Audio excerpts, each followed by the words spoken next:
Okay, imagine this scenario. You're a critical care doc, busy shift, new patient arrives.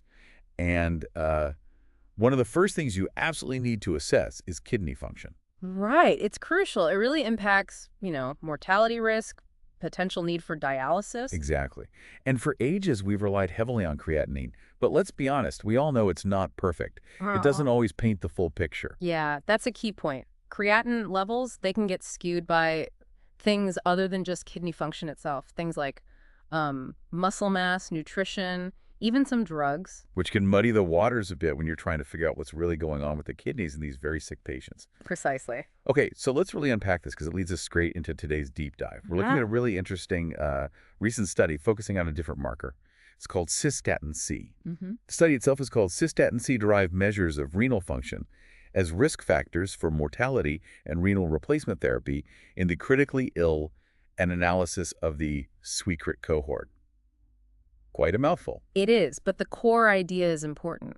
Our mission today is basically to understand what this research tells us and, crucially, why it matters for you, the critical care physician listening. Think of this as, well, your shortcut to getting up to speed on potentially a better way to look at kidney function. And we have our expert here to walk us through it. Happy to be here. So, cystatin C, what is it? It's a small protein, and it's produced pretty consistently by most cells in your body. Okay, so not just muscle cells like creatinine. Exactly. That's the key difference. Because it's not primarily from muscle metabolism, the thought is that its levels aren't as swayed by those non-kidney factors we mentioned, muscle mass, diet, and so on. And how does it relate to kidney function then?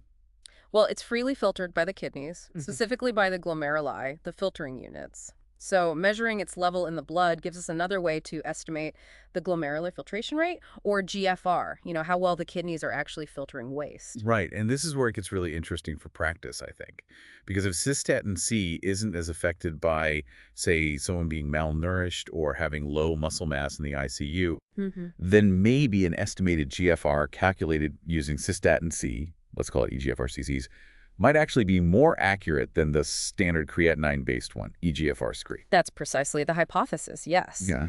And this study, the SWECRET cohort analysis, digs into exactly that within the ICU setting. So what was the main goal? The researchers wanted to see if these cystatin C measures, specifically eGFRcys and also something called shrunken pore syndrome, which we'll get into, if they were linked to the risk of dying or needing renal replacement therapy, RRT, in ICU patients. Both septic and non-septic patients. Yes, they looked at both groups. Okay, so tell us a bit more about the study itself, the SWECRET cohort. How did they do it? It was a retrospective look at data. They pulled records from 4 different ICUs over in Sweden, covering a period from late 2015 to the end of 2018. And who was included? Adult patients, basically anyone who needed to stay in the ICU for more than 24 hours. And the main things they were measuring, the outcomes. They focused on 90-day mortality, so death within 3 months, and also 1-year mortality. And critically, whether patients ended up needing RRT because of acute kidney injury, AKI. Okay.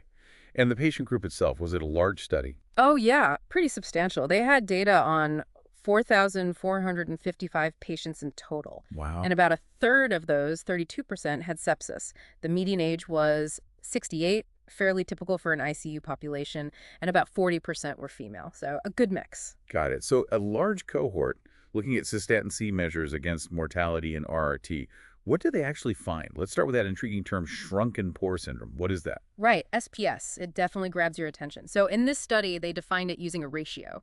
The eGFR calculated from cystatin C divided by the eGFR calculated from creatinine. Okay, eGFRcys over eGFRcrea. Exactly. If that ratio was less than 0.6, they classified the patient as having SBS. They also looked at a slightly less strict cutoff of less than 0.7. But what does it mean, shrunken pore? Well, the underlying idea, the hypothesis, is that in some situations, maybe particularly inflammatory ones like sepsis, the kidney's filters of glomeruli might develop an issue.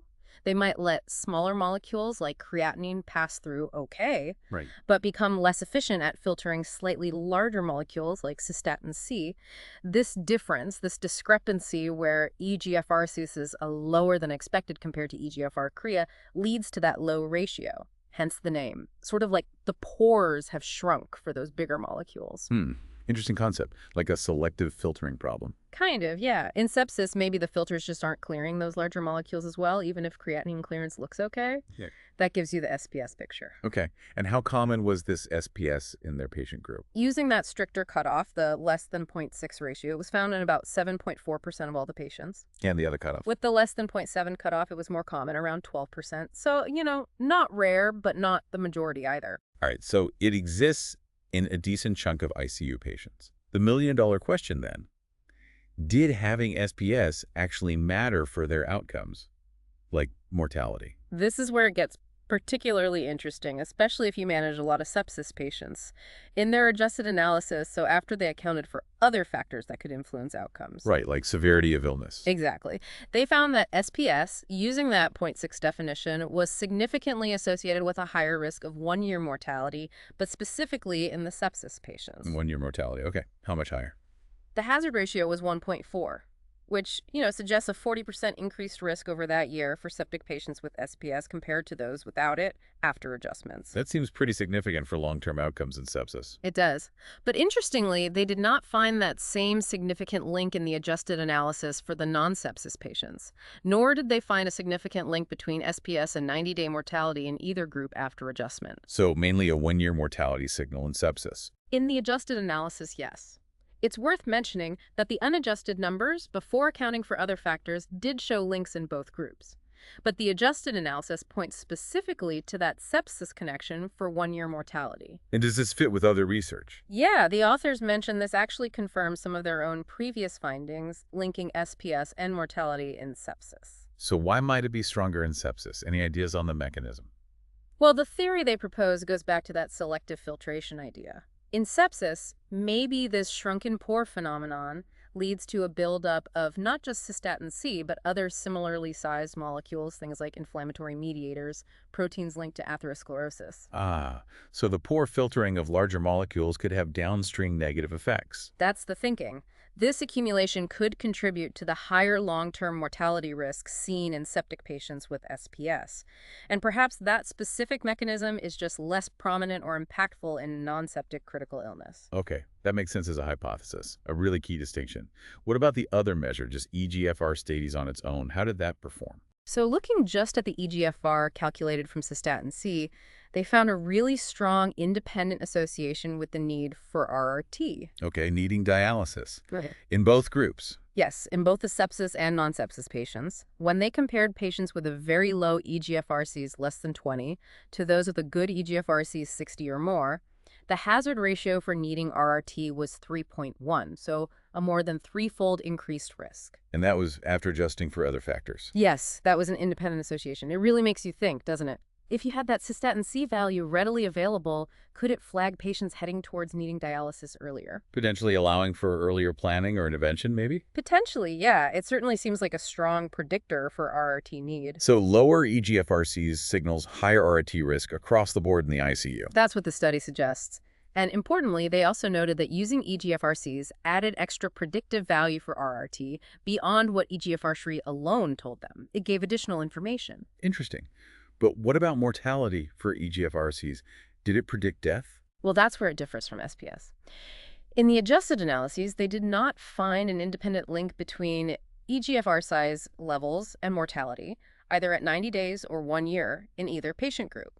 So again, the unadjusted numbers might have shown something, but once you account for everything else. The independent link to mortality for eGFRcys wasn't there in this analysis. It seems eGFRcys was more strongly tied to the RRT outcome, while SPS had that specific link to 1-year mortality in sepsis. Fascinating how they diverge. One for RRT prediction, the other SPS for that longer-term sepsis mortality. Did they check if adding these markers helped overall risk prediction, say, with standard ICU scores? They did look at that. They used the SAPS-3 score, which is a common tool to predict ICU mortality. They checked if adding either SPS or eGFRcys to SAPS-3 made it better at predicting who would die within 90 days. Oh. And interestingly, no. They found that neither SPS nor eGFRcys significantly improved the predictive ability of SAPS-3 for that 90-day mortality outcome. Okay, so maybe not a game changer for improving our existing short-term mortality scores, but they definitely seem to provide some unique insights, especially regarding RRT and long-term sepsis outcomes. Exactly. They offer different information. So pulling this all together, what are the big clinical takeaways for the critical care doctors listening? How might this change things at the bedside? I think there are a few key points. First, using Cystatin C to estimate GFR, so eGFRcys, looks like it could be genuinely useful for identifying patients earlier who are at high risk of needing RRT.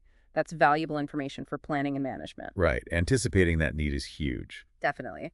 Second, that connection between shrunken pore syndrome and one-year mortality, specifically in sepsis patients, is really thought-provoking. It suggests something specific might be happening with kidney filtration in sepsis that impacts long-term survival. It helps us think about the pathophysiology. It points towards needing more research there. Absolutely. The authors themselves call for more work. We need to understand why people with SPS and sepsis have higher mortality.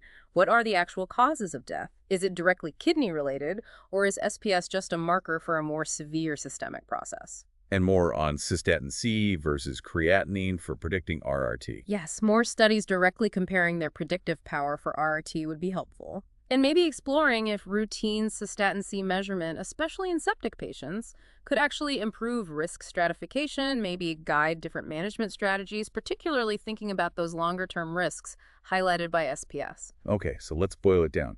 For the busy critical care professional, what are the absolute must-know points from this deep dive? Number one, Cystatin C gives you extra info about kidney function beyond just creatinine. Don't ignore it if you have access to it. Okay. Number two, in your septic patients, watch out for shrunken pore syndrome, that low eGFRcys to eGFRcrea ratio. This study suggests it's a marker for higher one-year mortality risk in that group. Important for long-term prognosis discussions, maybe. Could be. And number three, eGFRcys, the GFR estimate from Stan C, seems independently linked to the need for RRT in all critically ill patients, septic or not. It's a potentially strong predictor for needing dialysis. Right. Useful takeaways. So here's something to mull over, a final thought perhaps. Could measuring cystatin C routinely, and maybe even calculating that SPS ratio, especially in sepsis, actually change how we stratify risk? Could it lead to earlier, maybe different interventions? This is the big question, isn't it? What more do we really need to figure out before these findings can truly change day-to-day practice and hopefully improve outcomes? It's definitely an area to watch. Staying informed here seems pretty critical for anyone managing these complex patients.